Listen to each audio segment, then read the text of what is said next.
Merci beaucoup Simon, bonsoir, bonsoir à toutes et à tous. C'est un lieu véritablement magique dans lequel nous sommes ici, les franciscaines de Deauville, effectivement en direct.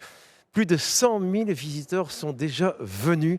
C'est vraiment un lieu à voir et on va tout de suite en avoir un aperçu avec Sabine Daniel et Thomas Tavitian qui ont visité une très belle exposition. On se retrouve juste après avec notamment Philippe Normand et Guillaume Gallienne. Oui, Jacques, je suis dans l'espace muséal des franciscaines, où ici, 2 étages sont consacrés au peintre André Hambourg. Qui était André Hambourg? On vous l'explique tout de suite.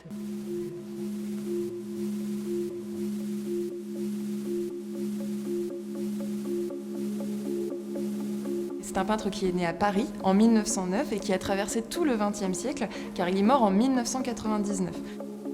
Il a beaucoup voyagé, donc de Paris, il est parti au Maghreb, en Algérie, au Maroc, mais il s'est également rendu à Venise, à Jérusalem, à New York, il s'est installé en Provence et évidemment il s'est installé en Normandie.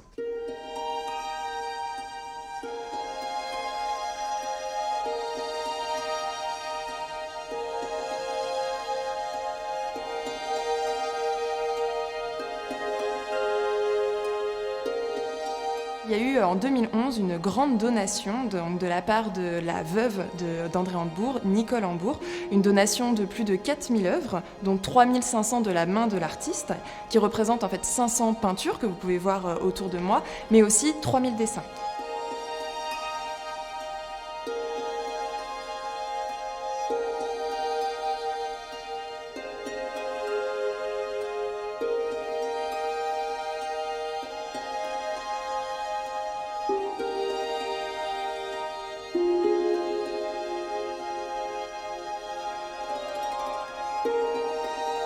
Ce qu'on retient aujourd'hui surtout d'André Hambourg, ce sont notamment ses plages normandes. Donc ces très nombreuses plages. Il louait la cabine 181 sur la plage de Deauville, sur les planches de Deauville, d'où il peignait en fait ce qu'il avait sous les yeux.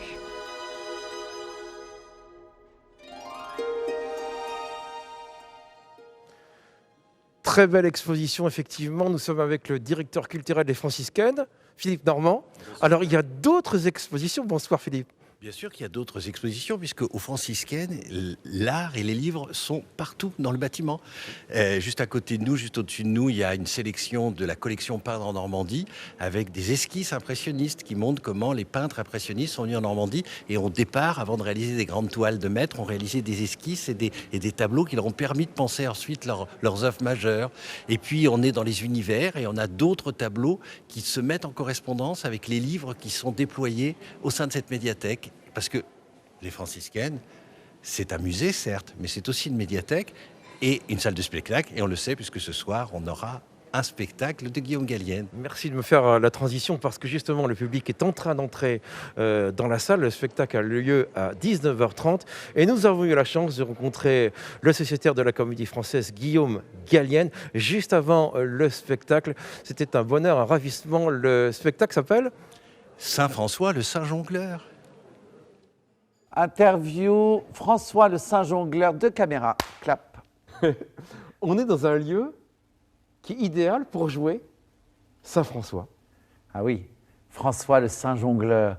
Eh bien oui, parce que les franciscaines, évidemment, la correspondance plutôt entre le texte et le lieu, oui, ça va être magique, j'espère. En tout cas, le lieu est magique, c'est sublimissime. Il y a même des vitraux qui racontent ici la vie de Saint-François. Oui. Et ouais, mais c'est extraordinaire. Ce lieu est très, très, très beau. Il y a les purs, parce que François, c'était le père de la pauvreté aussi, donc le saint des animaux, mais aussi le père de la pauvreté. Et c'est vrai que là, c'est très épuré, mais bon, c'est très, très, très beau. Vous allez jouer effectivement Saint-François, mais aussi une trentaine de personnages. Oui. Et oui, parce qu'il faut bien mériter mon salaire. Non, pas du tout. Non, c'est l'écriture qui est comme ça. C'est un monologue mais qui raconte la vie de François d'Assise. Mais avec, il rencontre le pape, mais avant, il rencontre un loup. Et puis, il voit son ami Colonna. Et puis, il y a un vieux prêtre qui vient lui parler. Et puis, il raconte les noces de Cana. Et puis, voilà. Donc, ça me fait jouer plein de personnages. Ce qui est une performance. Tout le monde le dit, vous faites une véritable performance. Alors, heureusement, maintenant, l'histoire prime. C'est-à-dire que j'ai suffisamment bien travaillé pour que les gens, en fait, oublient le côté performance virtuose, machin, et qu'ils disent « Oh, il est génial, ce François, il est magnifique, ce bonhomme. » et tout ça. Donc maintenant, c'est vraiment l'histoire qui l'emporte, et tant mieux. Alors c'est une C'est pièce, mon travail, quand même. Oui, c'est une pièce, c'est un spectacle qui a été créé en 97 par Dario Fo, Oui. qui est prix Nobel de littérature, d'ailleurs en 97, je veux dire. Oui. Mais c'est vraiment lui, et vous êtes dans les traces de Dario Fo. Alors, j'essaye au maximum. Quand Marcel Besonnet m'a confié ce texte et que j'ai demandé à Claude Mathieu de me mettre en scène, je lui ai dit tout de suite, écoute, j'ai vu Dario Fo une fois dans ma vie et je me souviens d'une chose, c'est sa tête et ses mains. Et c'est tout.